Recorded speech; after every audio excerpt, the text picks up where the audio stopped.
Let's change to the other view. Where's the camera? Where's the flip? This is the flip. Yeah. No, this is Like fine. this? Or Yes. Yeah. you want to do this? Or No, not? we'll read this one. What is not rotate device back? It says, what does that mean?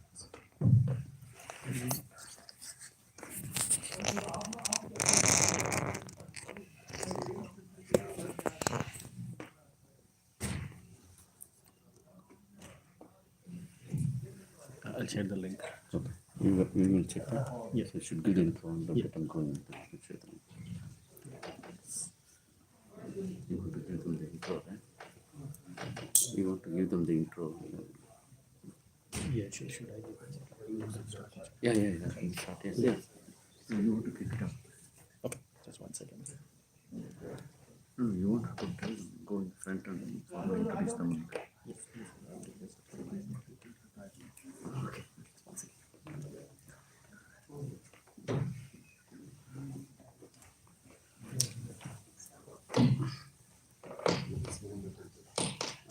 That's Shams.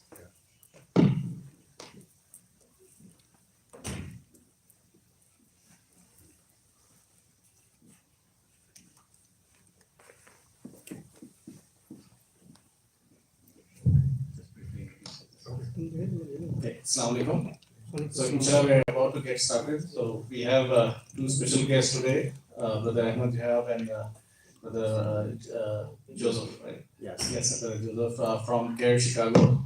And they're here to talk about know your rights. So especially in light of the current environment, and we all know what's happening. So we need to be aware of what we can do and what our rights are. So they're here to educate us, inshallah. So without further ado, I'll hand over the mic.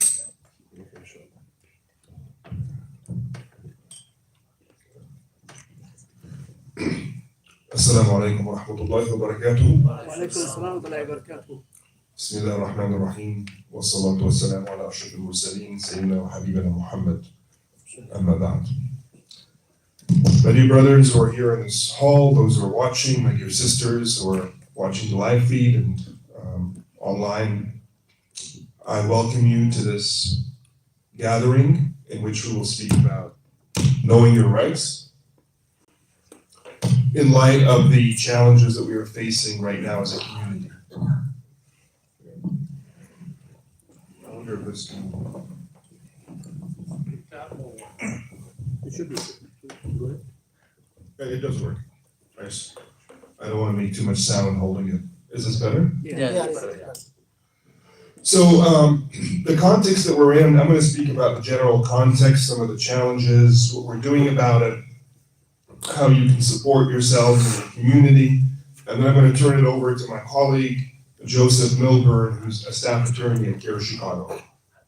So as you know, since October 7th and through today and probably in the next coming weeks and months, there is a lot of media coverage of the situation in the Middle East, a lot of political statements about Gaza and Israel that are reflecting on our local communities in a direct way. Obviously, our communities are already engaged in terms of what is happening there, worried and praying for the safety of civilians, trying to be active and speaking out for the rights of those civilians to life, to safety, to justice. But on top of that, we then have the domestic situation, which is a consequence of how the media is covering the events and how the political establishment is dealing with those events. There's two spheres we're dealing with here. Now, in terms of that latter sphere in which CAIR-Chicago sits, right, the civil rights, domestic civil rights of American Muslims, there are a few things to say. In terms of the other sphere, what is happening in Gaza, as Muslims, as Americans, as individuals, we have our clear views that I'm also willing to share. So let's begin with the local situation. Unfortunately, we are seeing a massive increase in cases reported to our office. We've been around for 19 years, and I can tell you that the cases we are seeing now are more in number and intensity than even immediately post 9/11. We've seen a 700% increase in the month from October 7th to November 7th. And those cases, they range from, unfortunately, flat-out hate crimes that are charged as such by local law enforcement. And they include the well-known one, the stabbing of the 6-year-old boy in Joliet. Palestinian origin, his mother as well. Unfortunately, he was killed, his mother was wounded, and they were targeted for being Muslim by their landlord, as you've probably heard. And this is just domestically we're speaking. There was another case in Lombard, another in Skokie, a couple more that are being investigated. The ones in Lombard and Skokie were charged as hate crimes. Obviously, nationally, we're seeing cases as well, including the 3 Palestinians that were stabbed recently in Vermont walking down the street by somebody they'd never met before, who doesn't know them, simply because they were speaking Arabic and wearing the keffiyeh. So that's the environment in which we're seeing otherwise non-violent individuals, and surely they're not, good in the head to begin with, but at least they hadn't committed crimes before, suddenly being activated, unleashed, and committing these heinous crimes against innocent individuals. And we believe they're radicalized not by some underground blog, not by some underground illegal militia, but directly by the mainstream media and the statements of the mainstream American leaders and politicians. And that's a sad state of affairs. When it's this mainstream leadership in this country, whether in the media or in the political system, that are radicalizing their own citizens against a minority, we have our work cut out for us. And the first step that we take is to articulate this reality in this clarity.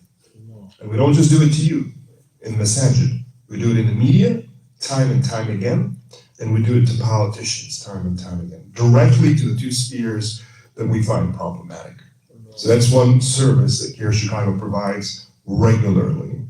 And it's very important that we're very clear and succinct in that message. And we have the data, and we have the rationale, and the logic, and the argumentation, etc. Beyond the hate crimes, you have other hate incidents that are not charged as hate crimes and bias incidents, and you have cases of harassment and bullying and discrimination and civil rights violations, as well as censorship and First Amendment violations. And these happen in the form of punitive measures against people who speak out. And we're seeing this not just in the sphere of government, but in the private sector, which is quite new for us. We're seeing this in terms of corporations, hospitals, medical fellowships and alliances, the ones that are member-based for gastroenterologists or anesthesiologists or whatever, those colleges, that have members. We're seeing it at banks, we're seeing at clinics, we're seeing law firms, schools. And in these instances, members, whether faculty or staff or students, depending on the facility, are targeted with punitive measures that can range from rescinding an offer to someone who's about to be hired for their positions and their views, or retaliating by potentially even firing someone for an alleged act or view that they deem to be non-representative of their brand. And many times these actions fall within the bounds of normalcy. We had a case of a young woman, Georgetown law graduate, top student. She was a former intern with CAIR-Chicago, and she was offered a very nice position at a top law firm. The day before she started, she was supposed to start on Monday. On Sunday, they brought her into the headquarters on a Sunday, and they brought all the top attorneys. They sat around the table and proceeded to interrogate her like she was a criminal, and ended up rescinding their offer. Now, obviously, she had already received an advance payment, signed paperwork, so our position is she was already hired, and this is an actual wrongful termination, but they tried to spin it like it was before Monday and rescinding the hire. And even though she had all the right answers, they were saying, you're lying, and basically they had a problem with her being at rallies and holding up the Palestinian flag and speaking for Palestinian human rights, which is horrendous. So you have one case like that. You have dentists and doctors who are fired from their clinics and hospitals for speaking out as well. In some cases, some of the stuff that is said is problematic. In many cases, it's not. And so we distinguish between those cases. But in the cases where it's not, it's a flat out, in our opinion, violation of the First Amendment rights and it's retaliatory. So you have that, you have schools where even if someone's not retaliating or punishing someone, there may be creating an atmosphere that is chilling of free speech. So the president of the university will issue constant letters to the student body and faculty that's very one-sided. And it's almost a slap to the face when you are talking about the suffering of Israel at a moment in time in which the Israeli military is devastating Gaza and killing tens of thousands of people, including 8,000 children. And this is different from October 7th, when there's an immediate reaction to an incident in which civilians were killed. That's not something that we object to.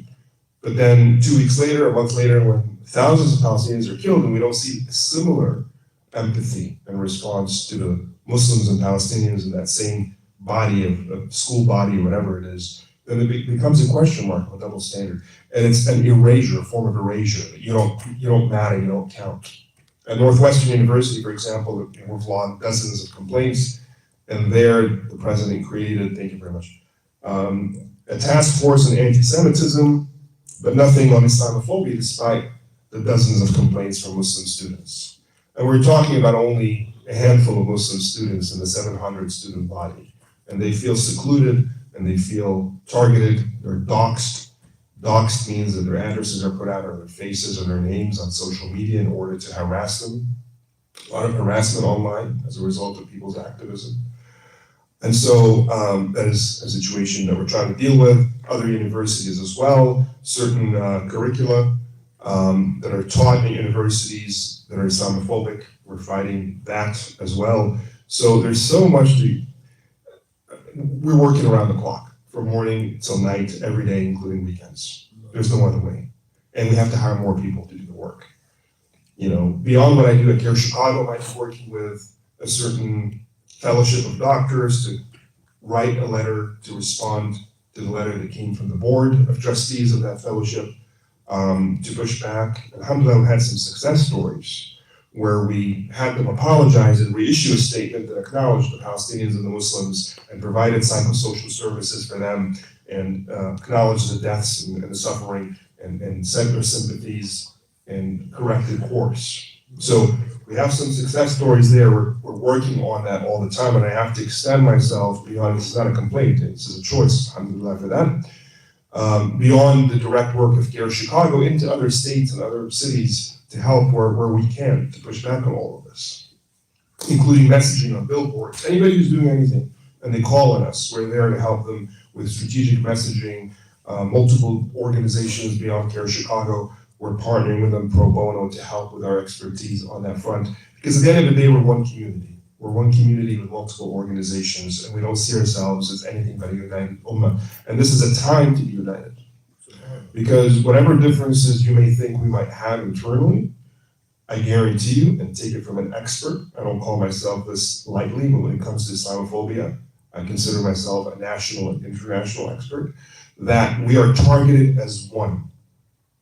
Those who hate Muslims, they don't care whether you are from Pakistan or India or Bangladesh or Egypt or Sudan or Morocco, if you're black or you're white or you're brown, if you're Muslim or you're Shia, if you're this or you're that, they don't care. The Muslims targeted as one. And so for us, we have to start uniting as one ummah of Muhammad sallallahu alaihi wasallam, at least in our ability to defend our collective selves. Hopefully beyond that. Hopefully we recognize our brotherhood and sisterhood, and we recognize that we can only be strong together. And this is why I say, in terms of the organizational leadership, we consider every organization that is doing good work to be an extension of our organization, and vice versa. And we're trying to push a culture in the Chicagoland community and beyond that puts pressure. And if you know me, you know, I'm not gonna mince words, I'm not gonna, be polite about these things. I'll be polite, but I'll be very clear that we have to stop our internal bickering. We have to stop our division. Any mosque that has board issues must be resolved. An issue with an imam must be resolved. Different organizations competing must be resolved. We have to unite and fight as one because we need every bit of effort we can. We have to support our students, we have to organize them, we have to organize our doctors, we have to organize our professionals. The more organizing we can do, the stronger we are, okay? So these are the types of cases that are coming in. And beyond the messaging, responding directly to cases with our attorneys, sometimes with strategic communications and letter writing and calling, speaking out in non-Muslim spaces and churches and synagogues on TV and radio, etc. Beyond all of that, we are trying to work on professionalizing our community response to situations like this so that we are better fit. So there's a lot of strategic capacity building that is required. We advise Masajid to beef up their security and to not take it for granted. So at the very least, you should have cameras that record on a 24-hour basis at a minimum, and to review recording, maybe 48 hours, and make sure that if anything is amiss, at least you have it recorded. It would be good, it would be necessary for all doors to be locked, including during prayer time, and somebody could be at the door. They can monitor the door. If you can't hire full-fledged security, it would be good to have these extra measures, okay? It's never too much. And frankly, none of us are immune. I mean, yours truly, and I'm not saying this too publicly, I know this is a bit public, but I've received a death threat in my name. You're a dead man, Ahmed. And the FBI is investigating, so is local police, and it forced me to have to beef up security, where I'm shopping for home security systems, starting to lock doors, and trying to manage the family situation without anybody panicking, but we have to do what we can. Now, none of this is going to stop us from speaking out. I'll be the first to say, this threat that I received, I'm speaking out even more. Because, and I want to bring it back to our religion, because that's what moves us, okay? If you're a Muslim, you believe, this is the foundation of your Islam, that Allah subhanahu wa ta'ala has the only power, okay? Nobody else has any power over you. In whatever you see happening in the world, remember that. Whatever Israel is doing with its powerful military, they actually have no real power. Whatever the Palestinians might do, they don't have real power. Whatever the United States or anybody might do, even CAIR-Chicago, none of us have any real power. All the powers of Allah. The reality of the situation is Allah in an instant, in a nanosecond, and less than that, can change things around. It's not like He needs anyone to fix anything. This isn't the point. The point is when we are tested, and in whatever Allah wills happen or allows to happen, and nothing happens without His will, including tragedy. The name of the game is for us to understand the wisdom and then to think, what is my role? What is Allah asking me to do in this situation? And that is it. So, if Allah tests you with power, and you abuse that power like Israel is doing, you're failing the test, even if you win. Or even if you think you're winning, you're actually losing. If you're on the weaker side of the power dynamic, and you resort to un-Islamic forms of violence beyond self-defense, or you resort to losing your faith, or to not understanding what is happening and questioning it in a way that makes you weaker in this dunya and the akhirah, or you've lost the test. If you have power and you use it justly, you've succeeded. If you have no power and you stick with truth and patience, and you persist, and you persevere, and you do your best to fight for justice in Allah's way and Muhammad Sunnah, you have passed the test even if you lose. And for us, far away from the direct conflict, if we stick again to truth and patience, then we will win even if it seems like we're losing. But remember, sabr in Islam is not patience in English. Patience in English is a rather static concept. Wait. No. In Islam, sabr is an active concept. You're not sitting and waiting for anything. You're persevering. Sabr means perseverance, not patience. You do it patiently, meaning that you're not in a rush to see Allah's judgment. You have iman that when it comes, it will come. But you're persevering, meaning you're consistently working and persistently working towards justice, towards truth. Even if it's difficult, even if you're challenged, you never give up. That's something. Okay, that perseverance. So that is all we're tested on today. And that is what I consider to be my test, and I want you to consider your test. How can you stick to truth and perseverance, and with Salah, of course, and work for justice? So what we can do, number one, speak logically, rationally, responsibly, but do it, and do it loudly. So for example, real anti-Semitism is hard. I'm not talking about the fake one that they're trying to push. There was a resolution that was recently voted on in Congress. Is anti-Zionism anti-Semitism? 421 from 423 voters in Congress said yes. And only 2 said no. Well, 1 said no. The other voted present. 1 person in Congress said no. Everybody else said yes. Of course, the answer is no. Because when you criticize Zionism, you're criticizing the political ideology. You're not criticizing the nature of the people, their religion, their race, their ethnicity, their national origin, which would be haram. It would be illegal in a way, but haram. We don't believe in being bigoted. We don't have a problem with Jews or Christians or blacks or whites or browns or Latinos or Asians. We don't have a problem with groups that Allah creates. We have a problem with behavior and racism and supremacy and ideologies that covet these ugly things and that cause death and destruction and that dehumanize and that erase. And we'll never apologize for that. But actual anti-Semitism and bigotry, we're against. So stay away from that. But otherwise, be brave and clear and focused. We always say be morally clear, morally consistent, and morally courageous. That's the way Muhammad sallallahu alaihi wasallam. And to do that, you have to speak in an articulate way. If you think you can't do it, look at someone you look up to and amplify their message. Be on social media.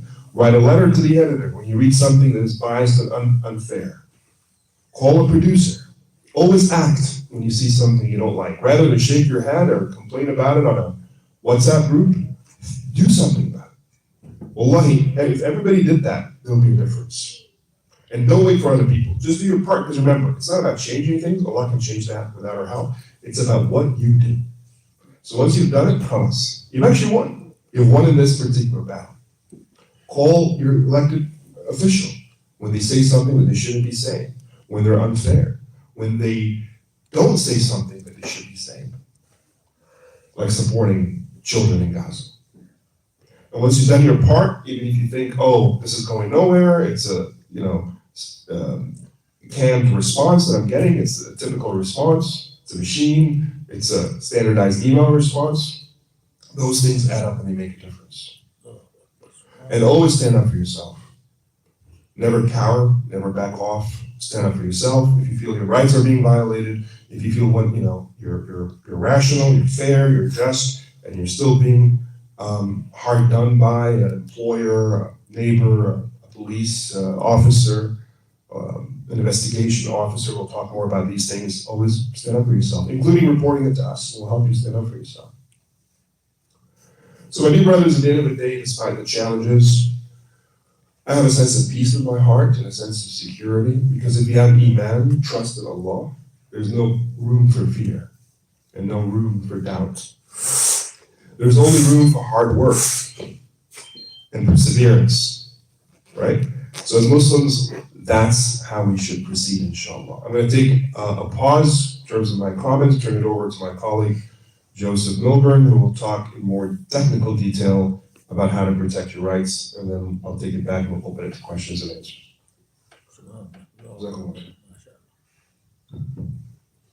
Salam everyone, my name is Joseph Milburn. You can call me Joe, I'm a staff attorney at CAIR-Chicago. So if I can begin, one ayah of the Quran that I really like is in Surah At-Talaq, where it says, and whoever puts their trust in Allah, then He alone is sufficient for them. However, we need to also balance that with the hadith of the Prophet ﷺ in At-Tirmidhi, where the Prophet ﷺ saw a Bedouin who was leading his camel without tying it. The Prophet ﷺ asked the Bedouin, why aren't you tying your camel? And the Bedouin said, oh, I trust in Allah. The Prophet ﷺ told the Bedouin, tie your camel and then trust in Allah. So we need to trust in Allah, but we need to also tie our camel. And if you may be wondering where I'm going with this, is that we need to trust in Allah, but we also need to tie our camel by knowing what our rights are, so how we can protect ourselves and our communities. So yes, the first important thing to do is to trust in Allah, but we also have to put an R forth with that as well. If I can begin as a disclaimer, this is of course not legal advice I'm giving to any of you. I'm just giving you guys legal information. And of course, no attorney-client relationship has been formed, but I'm just giving the community legal information. So, in light of what has been happening, and for some of us who may be older, we may remember what it was like during 9/11, when after 9/11, the FBI and law enforcement regularly began to surveil Muslim communities, masajid, restaurants, shisha lounges, etc. And it's important to note that if FBI law enforcement approach you, you have a right to not speak to them. I repeat, you have a right to not speak to them.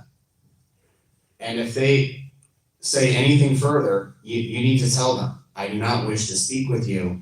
Please give me your contact information so my attorney can follow up with you. And by the way, we at CAIR will gladly follow up with any agent that would like to speak to any member of the community.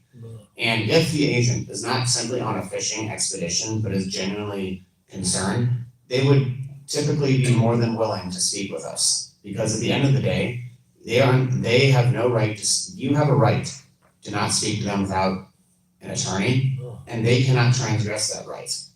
In fact, for them to do so would be unconstitutional and would be a violation of their own FBI guidebook. So please, if FBI ever tried to tell you or anyone that you know to speak with them, please do not speak with them without an attorney. Now, as I said earlier, you have the right to remain silent. And it's very important to know to never ever lie. They can lie to you, you cannot lie to them. I repeat, they can lie to you, but you cannot lie to them. And lying to an agent is a felony. Whereas them lying to you is a matter of procedure. And which is why I would actually have to discourage speaking to them unnecessarily, because the more you talk, the more likely you would be to intentionally or unintentionally say something that isn't true. And then you could be accused of lying to them. So to protect yourself from that being any opportunity, do not speak to FBI without an attorney. It is your right. And it's important to note that asking for an attorney does not make you appear suspicious. If hypothetically you are brought to trial, they cannot use the fact that you asked for an attorney as any form of evidence against you to imply guilt, because at the end of the day, it is your right under the Constitution. Fourth Amendment, please look it up. Now, if the FBI comes knocking on your door, you do not have to open the door or let them in unless they have a warrant signed by a judge. I repeat, a warrant that is signed by a judge. If they only have a warrant, but it's not signed by a judge, you don't have to let them in. But what I do advise doing though is that if FBI come to your door, to open the door slightly, just so you can communicate with them, and I want you to say, I do not wish to speak with you. Please give me your card so my attorney at CAIR-Chicago can reach out to you. They will then hand you the card, then close the door immediately, and do not communicate with them until after your attorney follows up with them. Now, it's possible some of you guys may be thinking, if I just let them in and talk to them, maybe they'll see I have nothing to hide. The problem with that is, the more you talk to them, as I said earlier, the more likely it is for you to intentionally or unintentionally say something that isn't true. And then you could be held accountable for lying to an FBI agent. So to protect yourself from that is one thing. Two, I'm not saying not to talk to them. I'm saying not to talk to them without an attorney present with you. If they really are interested in you and it's not just a fishing expedition, they'll gladly, meet with an attorney. And when I say fishing expedition, I'm referring to simply agents trying to scout the Muslim community to find any type of information they can possibly find. Just like a fisher, when he goes out into the lake, he'll throw a fishing line out and hope that some fish bites it. He doesn't know which fish will bite it. All he knows is that a fish will bite the bait. I don't want any of you guys to be part of an FBI fishing expedition, which is the point I'm trying to drive home today.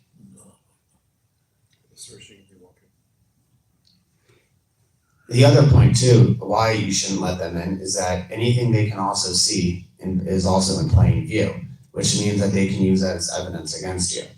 Now, as I said earlier, you're under no obligation to let them in unless they have a warrant signed by a judge or if you consent to it. So if you consent to it, then you consent to it. And anything they see in plain view, they can use as evidence against you, even if you've done nothing wrong. So it's very important not to let anyone in, not to let any law enforcement, FBI or law or police in without a warrant signed by a judge. Now, in light of the events that have been happening in Palestine, I'm sure that some of us, including myself and my colleague, Mr. Ahmed Rahab, have been attending a number of protests. And it's important to also know our civil rights when it comes to protests. Our right to protest is governed under the First Amendment, which also includes, of course, our rights to religious freedom. And it's important that we all know what exactly our rights are when it comes to protesting. After all, the Prophet said the greatest form of jihad is to speak the word of truth against a tyrant. So it's important for us to do exactly that within the limits of the First Amendment. Now we're going to discuss what exactly these constrictions are.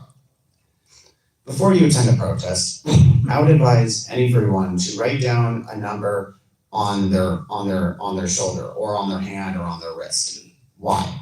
In the event you get arrested, you are entitled to a phone call. So perhaps if there is any important person in your life whose number you haven't memorized, it's important to write them down.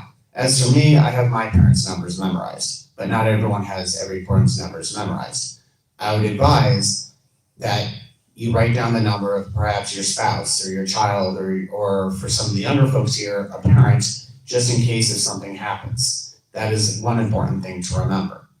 Another thing to also be mindful of is to disable facial recognition on phones. So that way the police cannot try to grab your phone, like this iPhone like here, wave it in front of your face, and then have the phone open.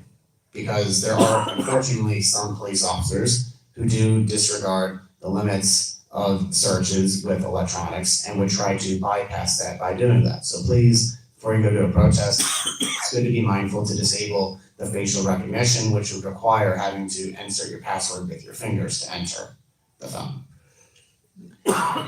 It's also a very good idea that we, of course, all have peaceful intentions when we protest. Destruction is against our deen. Of course, not everyone who goes to an event with us may share our same set of values. I remember going to the protest in 2020 with George Floyd was killed in Minneapolis. While I can speak for myself that I was civil within the limits of the law, there were people who, for various purposes and reasons, were destroying property. Of course, that doesn't represent at all the purpose of the protest or the cause, but unfortunately, that is illegal behavior. And not only did they use that to demonize the whole pro-Black Lives Matter movement, but people who did that, including people who were just around the scene, often got arrested. And I know for myself, I was smart enough that when I saw people doing such things to buildings, that I ran away from there. So if the police were to come, I wouldn't be considered part of a crime scene. Why do I say that? Of course, we're all peaceful. We all believe in peaceful, civilized, respectful protest. But if you're at a protest and you see anyone doing that, please get away from the scene immediately, so that way police will not have any opportunity to claim that you were part of the crime scene and therefore an accomplice to the crime. Even if you had nothing to do with it, it's never a good idea to willfully, voluntarily be part of a crime scene. Just, I want everyone to understand that. We may be also wondering about the venue of protesting. If you are in a public place, you have the rights of free speech are the strongest in what is known as traditional public forums. They can be sidewalks, public parks, public buildings. The only limitations are you cannot prevent flow, meaning you can protest outside the Israeli consulate, which many of us do. What you cannot do is block the doors to the Israeli consulate, which is conveniently at the Oakville Transportation Center. So you can also understand why, if we were to block the doors, we would be preventing the flow of traffic, of people trying to get to work, people trying to go home, things of that nature. And as I said earlier, you have the right to protest outside of public buildings. For example, we can protest outside of a hospital for some reason. What we can't do is block the entrance, because then ambulance and doctors and nurses can't come in and out, and help patients. So it's important to understand that. And when it comes to protesting on the street, you don't generally need a permit to protest on a sidewalk or even on a street so long as it doesn't involve disruption of traffic. Now, of course, there are many protests that do involve blocking streets without permits, but me as an attorney in CAIR-Chicago, we of course believe in following the limits of the law. So we of course make it clear that we do not encourage or endorse anyone to block streets without getting a permit from the appropriate authorities in any locality. On public property, you also have the right to record or take pictures of anyone, including law enforcement. It doesn't matter if the law enforcement say, don't do it, you can still do it. I mean, think about it this way. The reason why the George Floyd protest happened is because someone was there to record that police officer killing George Floyd with his knee. If the police officer is in a public place, they have no expectation of privacy, any more than I don't have an expectation of privacy when I walk down State Street. I would have an expectation of privacy in my house, even in this masjid, right? I can't take pictures of anyone in this masjid without express consent because this in here is not a public place. But if I'm outside on that street right there, and I see someone else on that street, I can take pictures of them because they have no reasonable right to expect privacy when they're out in the open in a public place like that street outside. And it's important to know that because if you're at a protest and you see police acting in a very brutal way, it's a good idea to record them and take pictures of them from a safe distance, of course, but to record them so that way there's a documentation of a police officer abusing their authority to harm peaceful protesters. It is important to also understand, though, that when it comes to private property, the lines are different. For example, I can't protest outside somebody's front lawn without their permission because that's private property. Now, I can protest on the sidewalk outside their house, but I can't protest on their property because that's their property. They have the right to decide who can be at that place. So it's also important to understand that if you are to, let's say, protest against a company that may manufacture weapons, it would be permissible to stand outside the sidewalk where they are, but you wouldn't be able to step inside the property and then engage in a protest, because that would be a form of trespassing. If, let's say there is an engineering firm that manufactures weapons, it's a private entity, it's a private location, no member of the public has a general right to be there, as opposed to, Grant Park, for example, where any member of the public can walk by the beam, for example. Does that include parking lots? Does that include parking lots? Good question.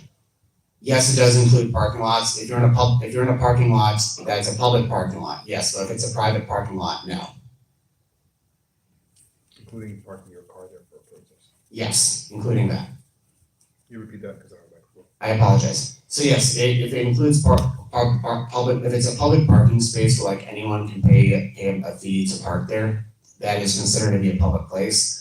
But if it's a private parking lot where, let's say, it's reserved to, let's say, an apartment building where only like leaseholders or members of, let's say, a club have a right to park there, then that is considered a private place. And that is important to know that in the event of, going to a protest, you may even run into counter protesters. Which gets me to another topic of mine. Generally, when there are protests, there are often counter protesters. I've seen personal cases where I would go to a Palestine protest and I would see people waving the blue and white flag, the Israel flag, in case any of you couldn't figure that out. And of course, it's always important for us to be peaceful, to not do anything violent towards them, because not only the morals involved, but imagine if I was to see someone with an Israel flag and I, in the heat of passion, was to rip that flag down. I promise you, someone will record me doing that and say, Joseph Milburn, white supremacist, Islamist, anti-Semite, and use that to demonize the whole cause. You never want to make yourself a poster child to hurt the whole cause, which is similar to when I've seen people trying to tear down these pro-Israel posters. There have been cases of people recording them just to hurt the movement about it. So it's always good to use good judgment, to never let yourself, in the heat of passion or emotions, do anything that could hurt the movement as a whole. So if you run into counter protesters, the best thing to do is just ignore them, don't give them the reaction, don't give them the energy, because the reason they're there is to antagonize us, to then, catch us on camera being antagonized, to then use that against us. Never give the enemy ammunition. That's just a bad strategy in general. And if you're at a protest, it is very possible for a police officer to approach you.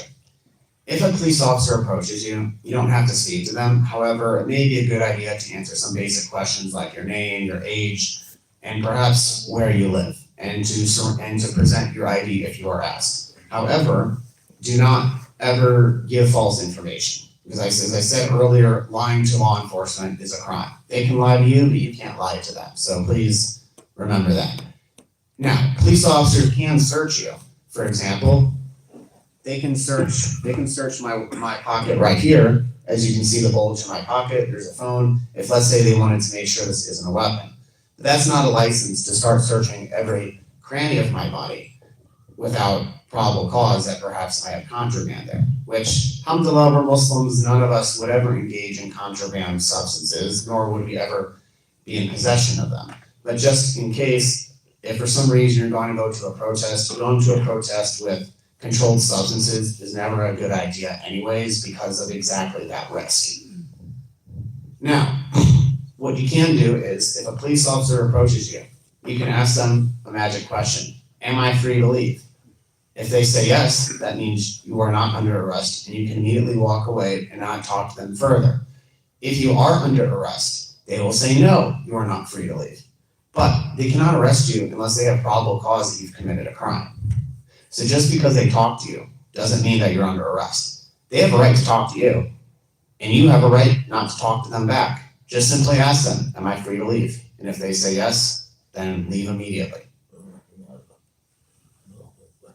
And as I said earlier about recording police officers, if you do witness police brutality, with the power of social media, we can easily record and report acts of injustice. It is always a good idea to record any act of police brutality, to hold officers accountable for when they abuse their authority, but please record from a safe distance, but you still have the right to do so because if they're in a public street and they're doing something, they have no right to privacy. And therefore you have a right to record anything that's happened in public view, like a street if they're doing police brutality. One question I've been getting a lot before I conclude is, what if you are not a US citizen? Well, the good news is that if you're not a US citizen, you still have the First Amendment rights of free speech. I've had this a lot because I've had a number of international students ask me, Joe, I'm afraid that if I protest, I won't be able to ever get a green card, I won't be able to renew my student visa. Well, their questions may come from a good place, especially if they come from certain countries where free speech is non-existent. But even in America, if so long as you're here on a valid visa, like a student visa, asylum, work visa, green card, even if you are not a citizen, you still have the right to free speech. So please do not let the fact you are not a citizen hinder you from speaking out. Just, of course, I would advise anyone who's not a citizen to just be mindful how they protest so they do it within the limits of the law so they won't have any issues later becoming a citizen or later getting a green card. But in terms of simply speaking out and expressing your opinions, that's completely legitimate even if you are not a citizen, even if you don't have a green card, so long as you're here lawfully, like on a tourist visa or a student visa, you still have the right to free speech. And I would like to thank the masjid community for coming to this talk. I thank you the opportunity I had to present information on how to recognize your rights in the act of protest. And we would like to give the community space to ask any questions that we may answer, inshallah. And just one point of clarification about writing a number down. The reason why that was advised is in the case of an arrest. And in the case of an arrest, you will be entitled by law to a phone call. And so you don't want to waste that opportunity by not knowing who to call because you don't have a number in mind. That's the reason why that was advised. So at this point, with your permission, we can open it up to questions and we can attempt to help answer those questions. If anybody has a question, just raise your hand. If you want to write it down, you're welcome to do so.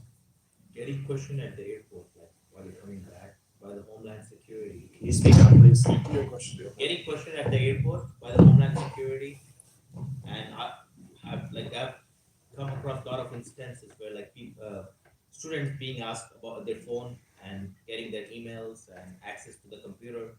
I mean, it's like a really tricky position, and they just end up giving up whatever they have. So that's different there, and I'm glad you asked that question because airports are considered a port of entry, like a border crossing, right? Even though, Chicago isn't at a border, it's still a place of international entry. So there, in those instances, the right of the Fourth Amendment to search electronic devices does not apply. But if a police officer, pulls you over on a speeding ticket, sees you have your phone, in your dashboard, of course, because you never text and drive, the police officer can't just demand to see your text messages without a warrant. What do they do in the case at the airport where they're asked to submit their phones? If they're asked to submit their phones, they have to because they're at a port of entry. Which applies to even like a border crossing between like Mexico and America, or like if you wanted to drive into Toronto from Detroit, that's considered a port of entry, just like JFK Airport, O'Hare Airport, among many other international airports. Do they have to unlock it?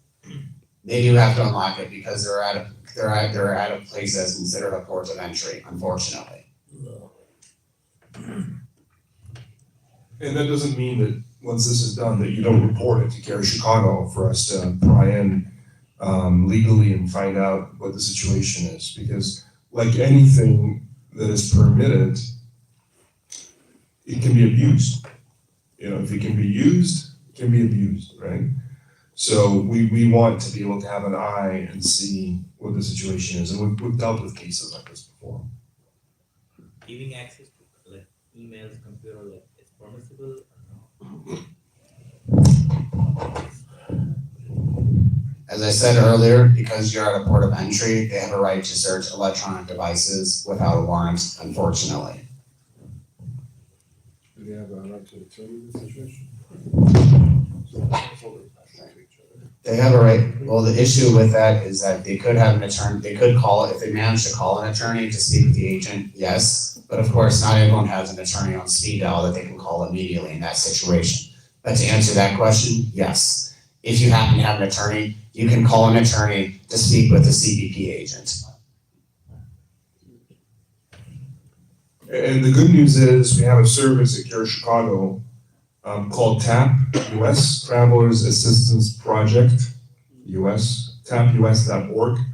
There's a phone number there, there's a form, and you can call for almost immediate access to an attorney. Okay, in these situations, free of charge. It's the only program of its kind in the country, alhamdulillah, we have here in Chicago for you. There's a question from the sister's side. In some protests, people are chanting the Shahada and or Arabic slogans. What's the impact of this? Let me take that one. The impact of chanting Arabic slogans, there's no legal impact unless the messaging is a hateful message. Whether it's English or Arabic, that would be the same response. But beyond the legal or non-legal impact, the messaging impact, the PR impact is also important. And this is why I stepped in, because it's not only about, is it legal or illegal? Is it effective or not effective? That's my world, and I want us to be effective. Because what's the point of leaving your home, putting yourself at risk, spending time and money, only to walk away not only ineffective, but counterproductive? It's not a very sensible thing. And so we need to be effective.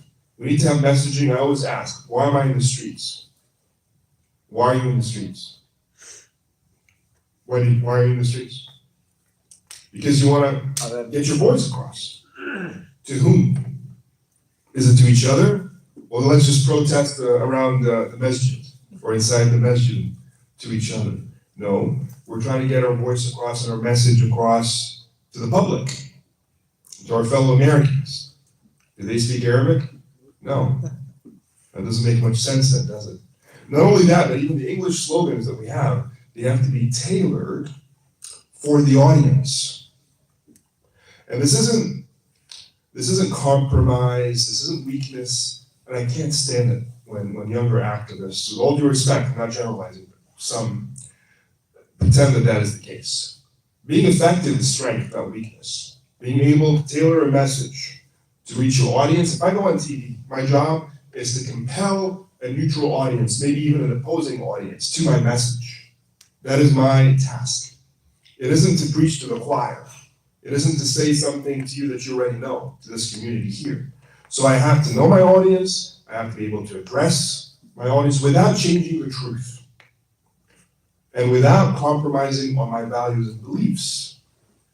But that balance is our job in protests, in media work. So we have to think through messaging, we have to think through how we say it, how we represent ourselves in order to be effective. Yes, sir. You said that the federal agent or any law enforcement is not allowed in our house for any reason, for any case, or just only for specific. Any reason without a warrant, I'll give it a Joe. Yeah, so basically, even if it's just a social call. Repeat the question. Yeah. So I believe, and please correct me if I'm wrong, your question was if the rule about not letting in with a warrant applies in every situation. Yes. My answer is that under no circumstances are you obligated to let any form of law enforcement into your house unless they have a warrant signed by a judge, even if it's just a social call. Thank you.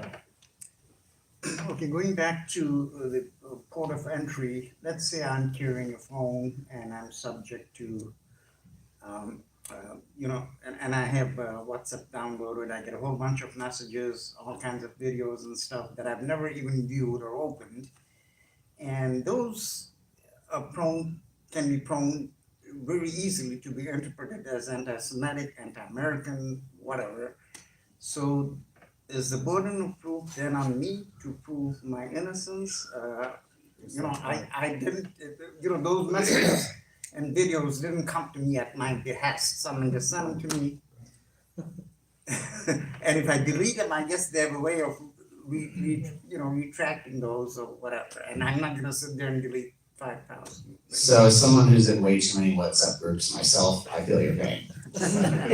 But all seriousness, like what I am saying is that like obviously, you can, First Amendment free speech includes even the right to say hateful things. I can say racial slurs to people. It's immoral, it's disgusting, it's evil, but I'm still legally allowed to do it. In fact, if the Nazis wanted to have a rally, they would get a rally and not only the right, but even police protection to make sure we don't beat them up, right? That's how far our free speech is when it comes to that. So putting that in perspective, of course, we at CAIR do condemn all forms of bigotry and hate speech. I'm only using that as an example to explain that how far free speech goes. Free speech, however, it does have a line when it comes to inciting illegal activity.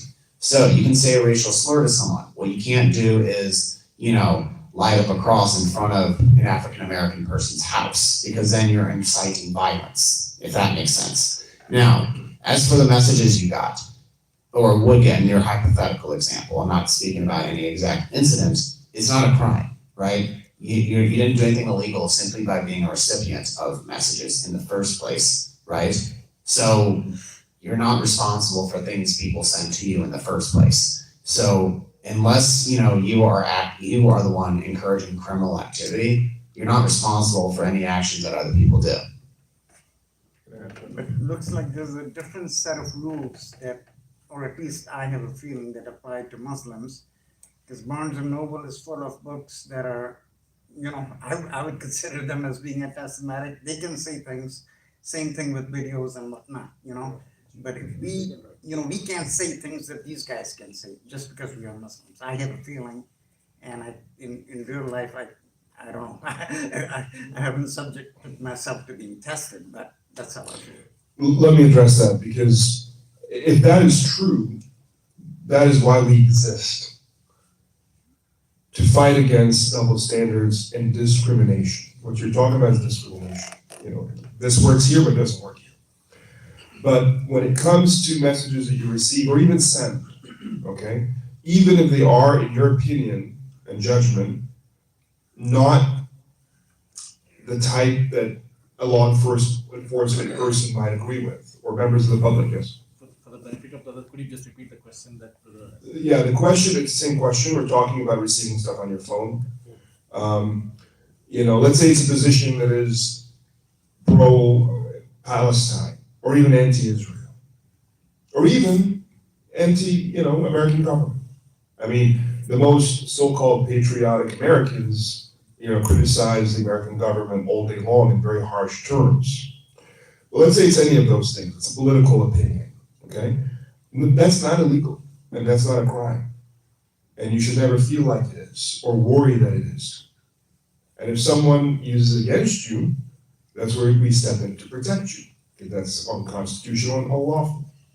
Where the lines are drawn is if you are contributing to criminal activity, and again, I'm not even an attorney, but I'm saying my understanding that we're already made clear this is not legal advice, but what I'm telling you here from experience and from understanding is that if you contribute to planning a crime, plotting a crime, calling for a crime, and that includes hate crimes in any form, that's where the culpability is and responsibility.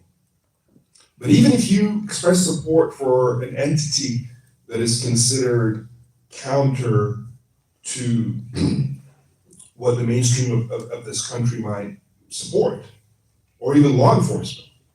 So for example, the KKK, I'm not aware of any non-corrupt law enforcement that would support the KKK, the racist, white supremacist, violent organization, or Hamas, to be quite frank and clear, or the JDL, the Jewish Defense League.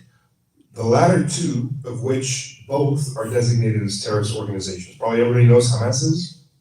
Probably few people know the Jewish Defense League is designated as a terrorist organization by the United States.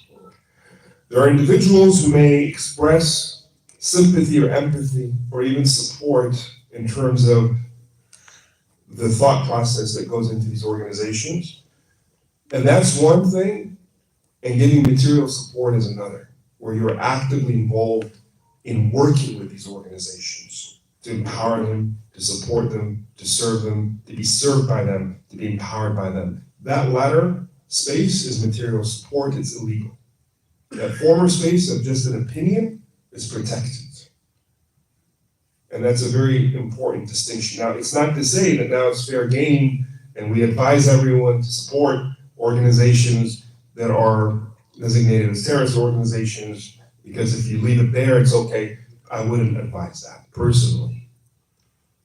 But we're just telling you how things are in terms of the distinction between things. And some Americans, non-Muslims, choose to do that. They choose to support and speak out for the JDL, which is a designated terrorist organization, or the KKK. And even have, public pronouncements of support. Okay? Now, your point, though, sir, that there is a double standard, of course, is accepted by us, and that's why we do what we do. And there is a stronger eye on Muslims, a heavier hand on Muslims, sometimes an agenda in law enforcement to zero in on Muslims since 9/11. I think we've done a good job in moving away, despite the situation we're in right now, and despite the challenges. I think overall, we've managed to a great degree to burst that balloon of thinking that Muslims are uniquely isolated, suspicious, and problematic. I think because as a result of our successful activism, our community's successful growth, our young people stepping into places of relevance and power and influence, including spaces that you may not be a huge fan of, but should be.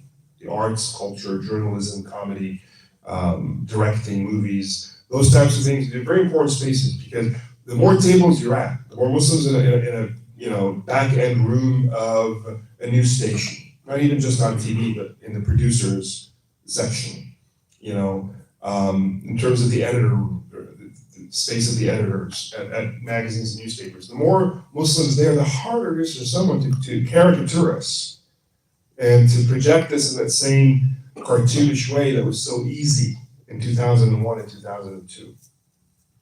So the more I think we grow as a community, the more our children, your children step into these spaces, the more our organizations can push back and engage people and hear our voices when we're at a table, the more awkward it is for them to try to isolate us and paint us in a demonized fashion, the more that you're going to find that we're not zeroed in on in an exclusive manner. So I think even today with all the challenges, I think we're stepping away from that little by little. Brother, for example, if you are at a mall and if you get a hate comment from somebody. Can you speak up? I'm so sorry. So I'm at a mall, for example, and other person commented on me saying hatred comment, how should we respond? For example, if my wife is wearing hijab, if comment about the hijab and those kind of stuff. Can I just add on Yeah. a similar situation? So we had like just a couple of weeks back, some of our girls, young girls, they went for the parade in the downtown, and there were 3 or 4 of our girls walking on the sidewalk, and one person, one young guy, he started recording them and started saying to my daughter and some of our daughters of our community. This happened 2 weeks back, and he started yelling, "You guys terrorist, you and some bad things, and get out of country," things of that sort. And cops actually came and they kind of shooed him away, and he kept coming back again. These girls were kind of, they were trying to confront him, and they tried to record him, but we didn't know what else to do because I wasn't there, and I don't know who was there, but nothing happened out of it. But they safely came home after the protest. But this thing has happened. So how do we react to it's along the same lines? So if a dog barks at you, it's not a good idea to bark back. And the reason I say that is, pardon my crassness, is that if people say hateful things to you, they want a reaction, right? We're better than them. We don't need to degrade ourselves by responding to them in kind, right? And because even in our religion, we don't respond to harm with harm. Now, of course, I'm not saying we do pushovers, right? If anyone is, about to physically threaten you, you have a right to defend yourselves. That's even legal, right? But unfortunately, saying hateful things is legal. What you can't do is the line is drawn at, I can say a slur to someone, but I can't say you slur. I'm going to beat you up, kill you, things like that. Now, with that being said, though, right, at CAIR, we are trying to foster a culture of tolerance, right? And if these incidents do happen, we want you guys to report them to us, especially if in light of discrimination, like if you try to go to, a Panera and they refuse to get you a coffee because your wife is wearing the hijab, well, that is discrimination, right? Unfortunately, and that is actually illegal. However, being a member of the public saying hateful things is legal. However, we still want you guys to report this to us because it's important for us to document these hateful incidences that have happened, especially in light of October 7th, because we need to, make it clear to the public and to the world that Islamophobia is intense. But the most important thing to do is if people are saying hateful things to you, is that Allah in the Quran says that the believers are those whom the ignorant address them, they respond with salam, right? So if people are saying hateful things, leave them be, do your best to ignore them, get away from the situation. But of course, if someone physically attacks you, do everything you can in your power to defend yourself, of course, and be vigilant. And, don't do anything to give bigots the reaction they want, because very often bullies want a reaction, and if you ignore them, they get even frustrated with themselves for not getting the reaction. So you recommend to record that situation? Sorry. So do you recommend to record that situation? Yes. So again, there's always an answer beyond the legal parameters. And everything you said is correct in terms of the legal parameters. But just because it's legal, it doesn't mean there's nothing to be done about it. So now you get into the space of where a lot of Muslims have been hurt, frankly. Like a lot of things Muslims did that certain entities found that they disagree with were not illegal. So this girl who was at a protest who wasn't hired by this law firm, what she said or did wasn't illegal. But their response, they still punished her. They still didn't hire her. And so in a similar situation, someone who's a rabid racist saying something publicly to your children can be filmed and that can be posted, and then this person can pay a price in their professional and personal lives. And this is the approach we take with a lot of this stuff. It doesn't mean just because it's legal that it's good and fine and fair and dandy. No, there can be a social price to pay, which oftentimes is just as strong as a legal price to pay. So in my opinion, you should record these situations, you should broadcast them, so long as you can do it safely.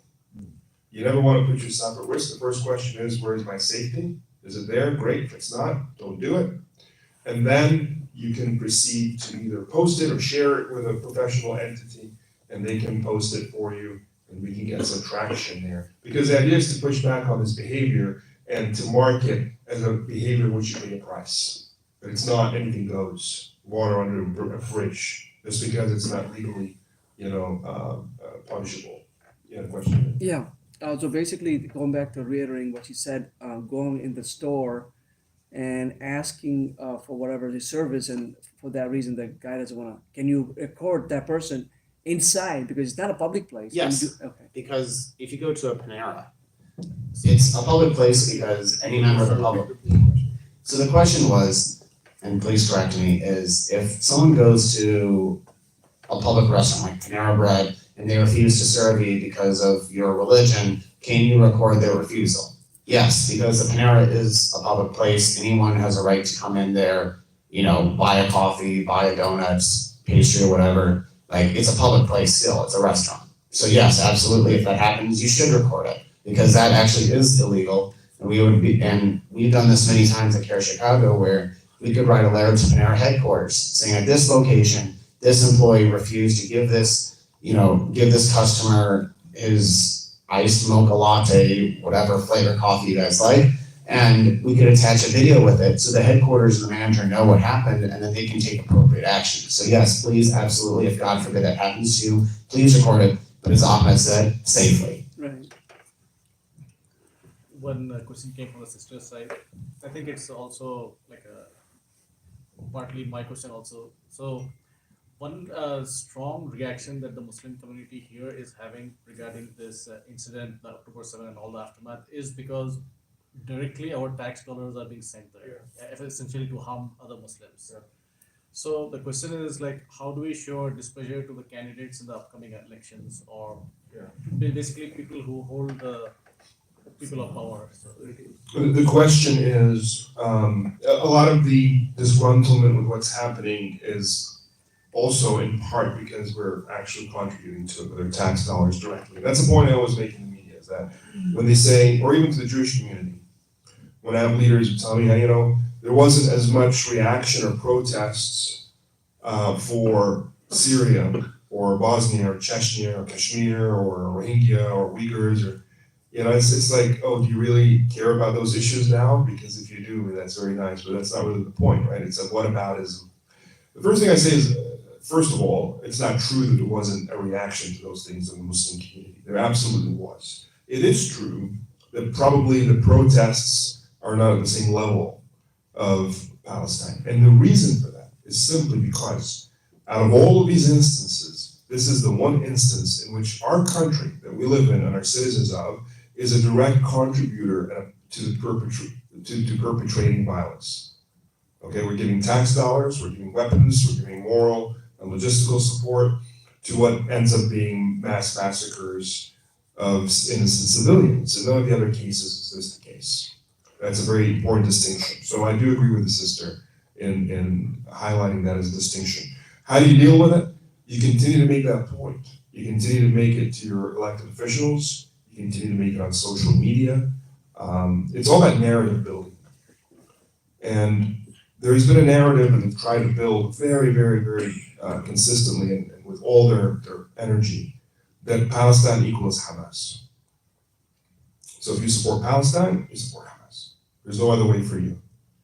And if they attack Hamas, if they attack Palestine, they're just attacking Hamas. And so Hamas becomes, this little Hamas becomes all that is Palestine, and therefore changes everything, right? And we reject that. First of all, Hamas was founded in 1987. The occupation, forced displacement, and abuses began in 1947, 1948. And settler violence continues in the West Bank, aided and abetted by the IDF and the Israeli government, where Hamas is not in power and non-existent. So there are many arguments to clarify that even in the Gaza Strip, we're talking about civilians. When we talk about these numbers, 12,000 killed, 8,000 children, these are civilians. So even there, that cover is not working. This has been a consistent destruction of Palestinian life, and there should be no excuse for it. is what they're trying to offer up as an excuse. And what we're often told, rightly, is that there's never an excuse for terrorism. Because when terrorists strike, they have grievances. It's not like they don't. And they say what the grievances are. And our response is, well, okay, you have grievances, but nothing excuses terrorism. There can be no excuse for terrorism. That's what we all say in a refrain. And I agree with that, that's fine. But we're not applying that here. Suddenly there is an excuse. Suddenly there is justification. Suddenly there is context. Suddenly it might be okay to kill civilians en masse. And this is where we have to stick to that standard and put a mirror back and say, oh, now you're supporting terror. Now you're being apologists for terror. But first, we cannot be in that position. And that's been always my thing. I have my moral, clear position. It puts me in a place of strength to be able to push back and say, you're the one who has a lot of explaining to do. I've been consistent and clear. You're the one who's unclear and inconsistent. And that has to be our position. Okay? We don't need to be dragged in and confused, a hall of smoke and mirrors. We have to be ultra clear. And in my opinion, always be on the offensive. But you can only do that if you're on strong moral grounds. Truly. Not as an act, not as a strategy to be strong, but to truly be on a moral ground. And I believe as a Muslim, that's my forte and that's my, the Sunnah anyway. And it served me very, very well. And I hope it serves others. But you have to trust in your own Sunnah. You have to trust in your own system, your own religion. And in moments of crisis, we can't just let it go and then start to fend for ourselves, arms flailing with new rules and new regulations. Stick to the Sunnah in Islam. Yes. So a couple of days back, some of our community students in the high school, they had a walkout protest in a Fremd High School in Palatine. So they walked out at the last period. One of the things, the school provided, they marked them absent and all that, but they had security, allowed them to walk out. But I was told by my daughter, the principal specifically came to them and at the beginning of the protest said, you can say whatever, but you cannot, no, you didn't say whatever. You cannot say this phrase when you are going out and chanting slogans. What was And the he phrase? quoted River from- to sea. Yeah, so he specifically instructed the students, you shall not say that, otherwise you will get into trouble. Is that okay, or is that something we can challenge why he said that? He specifically from the river to the sea. Yeah. So a school can set regulations on, for example, you can use the N-word in the school. And that's fair and fine. So in that same vein, the principal is thinking he is excluding hate speech. So now the question becomes, is this hate speech? So first of all, the principal has a right to disallow hate speech. The question doesn't become, does he have a right? He does have a right. The question becomes, is this hate speech? And this is where engagement and advocacy and lobbying comes in like everything else, like with law, like with legislation, like with your elected officials, with your school administrators too. Enough Jewish parents and others went to this guy and others and made the point that this is a statement of genocide. And when they say from the river to the sea, what they mean is throwing us all into the sea and killing us all so they can take the whole land. Not enough Muslim parents called the principal or talked to the principal and said, wait a second, this is false, this is a lie. What Palestinians mean and their supporters when they say that is dismantling the systems of racism and apartheid from the river to the sea.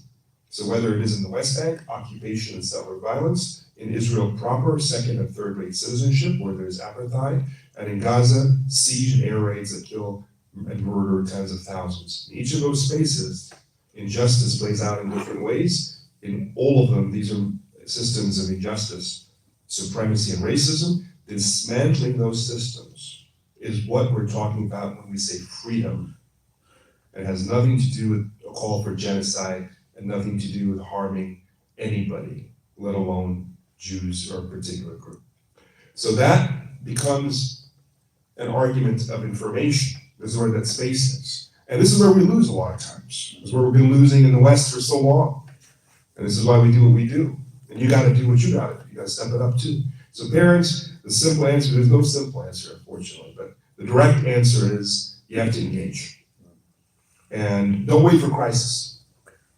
You know, every parent or every school should have Muslim parents engaging its trustees and its principal.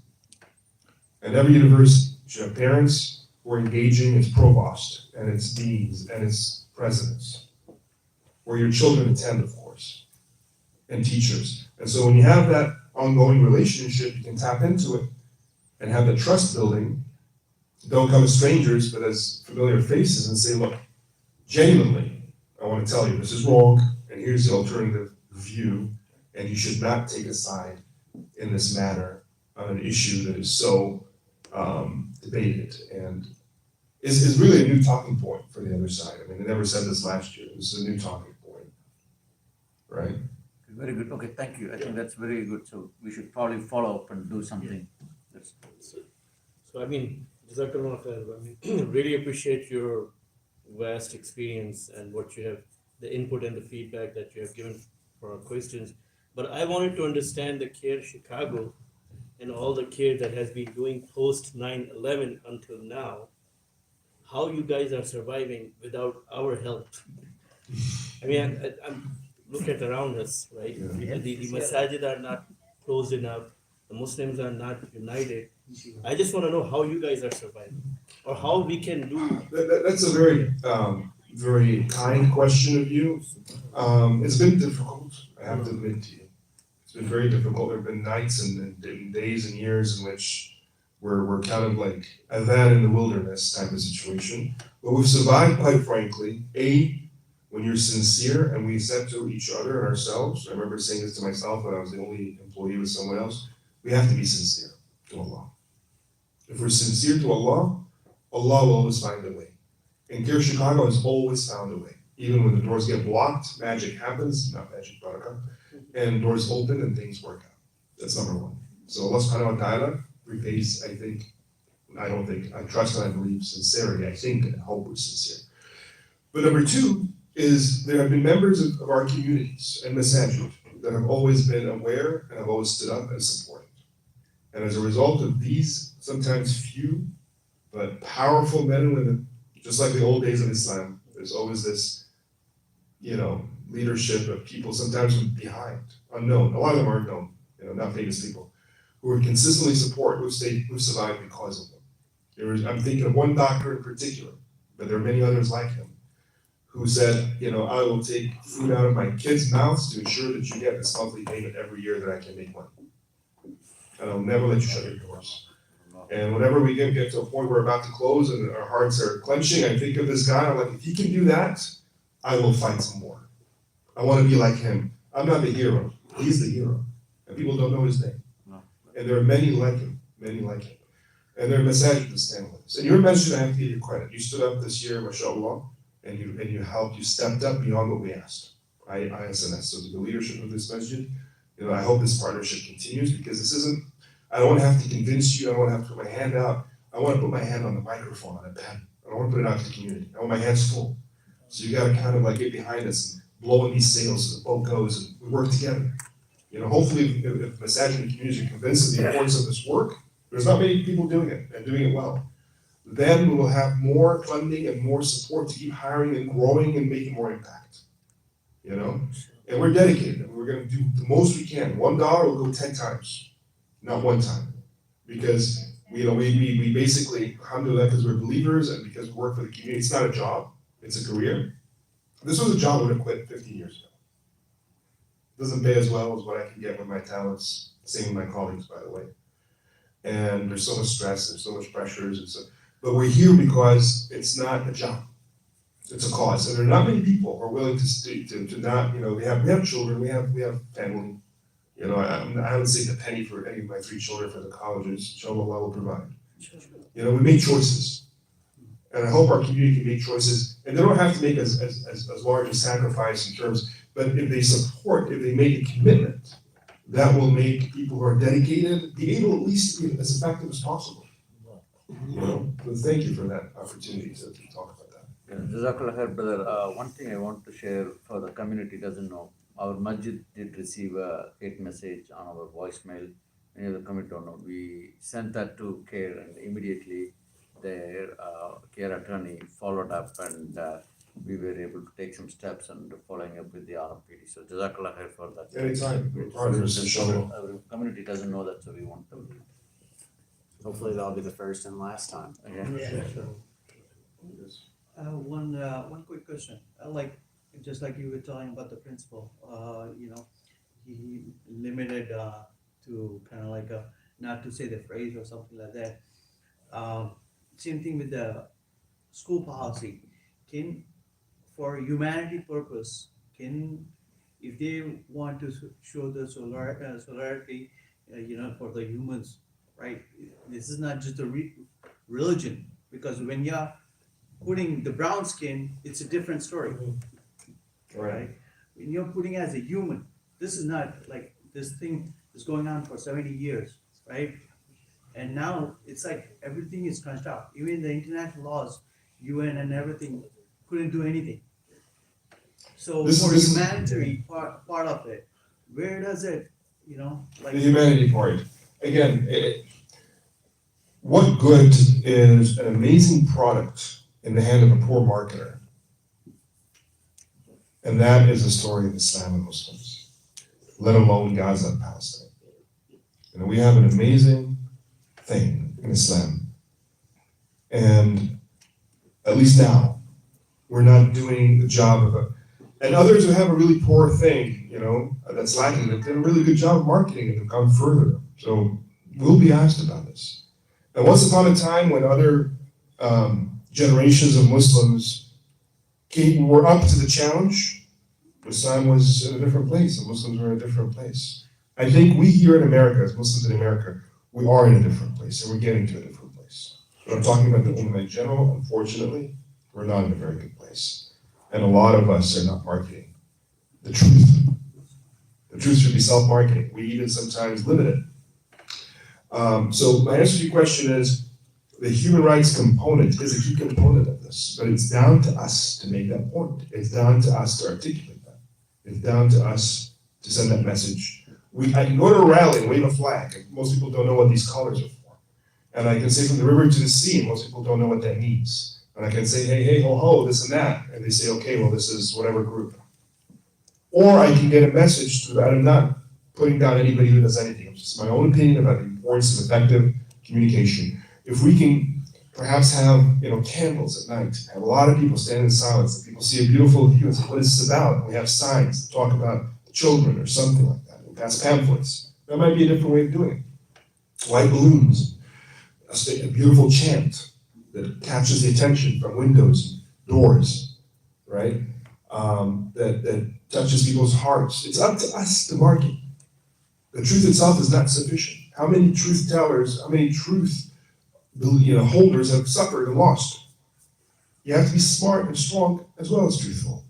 And the Prophet ﷺ, correct me if I'm wrong, said the Muslim who's strong or qawi is better than the Muslim who's weak. Am I right? Yes. So we have to build strength around our truth. And we have to build strength around our justice. And that's our responsibility. And that includes, we're not talking about guns and swords. We're talking about messaging and narratives and relationships and influence and articulation and eloquence. And that's how you should raise your children. As you raise your children, you want them to know the Quran and to memorize. Great, you should. Alhamdulillah, my 9 and 7-year-olds, they both just did khidm of the Quran, self-taught at home to save money. But I try to put as much emphasis. I have a little stage, I have lights, I put them on there, I say, give me a speech about this topic. And since 5 years old. Because we have to cultivate their personalities, their character, their confidence, their ability to represent themselves. And we should put as much emphasis on that as the ibadah, because the mu'amala is another part of the faith. And this is where we'll become influential and become, if this principle that so many Muslims who carry themselves with pride and strength and articulation, he's going to start to worry about what they think. He's going to start to take their side. He's going to start to cater to their beliefs.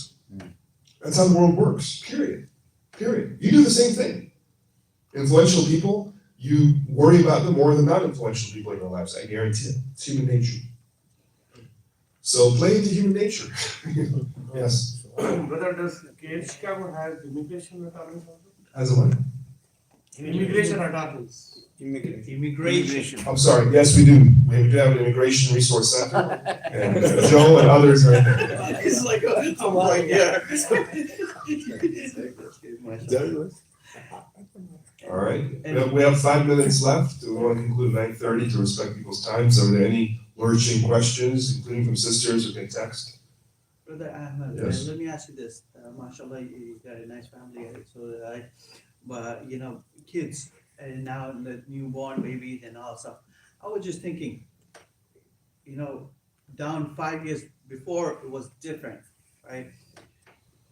Right from 2008, right, where people say people came out from the closet, LGBT and all stuff. This is not the subject, but I just want to ask that, because the July month, they dedicated as a month internationally, as a something with June or July. June. June? Yeah. Something like with the rainbow colors. Now, I'm just thinking myself, I just got a newborn baby, and if I'm going to show him the colors, people are into delusion where it's like black and white. They actually internationally, they came out from 2008 till now, and they patented, trademark, patented, and all kind of stuff. So how do you? Again, look, the question is about rainbow flags. Look, at the end of the day, you're entitled as a parent to raise your children on a set of values that you believe in. Hopefully, that includes respect for all people, including people you disagree with. But I would say it's about giving them the foundation to be secure in their beliefs. You will not be able to prevent and should not be able to prevent other people from expressing themselves, but rather empower your children to express themselves and not change their beliefs regardless of which environment they're in. Sheltering doesn't work. Trying to shut down other people that you disagree with. I'm not talking about this particular, any issue, right? Absolutely. Doesn't work and will not work and should not work in a pluralistic democracy. What should work is, and this is now a global village on any issue, all right? The internet links everything together. They might be sheltered at home, but not in school. They might be sheltered at school, but not in sports. They might be sheltered in sports, but not later in high school or college, and so on and so forth. So what's best is to weaponize them with morals and character and beliefs so that they can be on the steadfast path, regardless of where they are and regardless of how others around them change or what they say or don't say. That's the real key here. Because I heard, sorry, I didn't interrupt. No, that's it. But, Yes. I think we'll stop now. Okay. Thank you all very much. Oh, did you? Yeah, Sorry, just a quick question. it's time 2 minutes. Like, for example, there are certain actions, for example, the treatment of hostages by the Hamas. Like if you are, let's say if you are subscribed to certain like Telegram channels of these entities, right? And if they take those videos and share it on your social media, is it considered as a support of these entities? Yeah, so the question was, and he was making a reference to the hostages, which by the way includes Palestinians by Israel for the record, sharing about, that certain group from Gaza releasing hostages. Is sharing information about that or even celebration of it considered support for terrorism? The answer to that question is no. You're sharing news, right? These are events that actually happen, right? And you're entitled to express an opinion, agreement, or disagreement based on some event that happened. Supporting a terrorist group would be like if you're donating to a group, if you're training with them, if you are providing guidance to them like consultations, that falls into the lines of material support.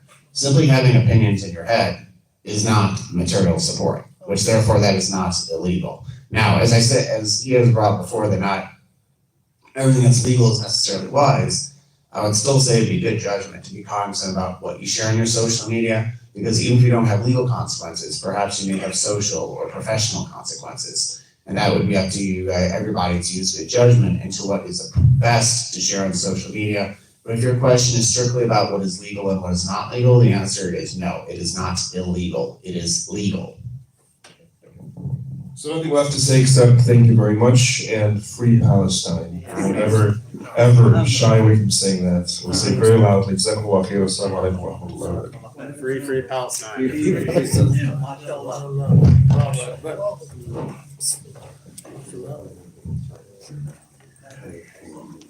We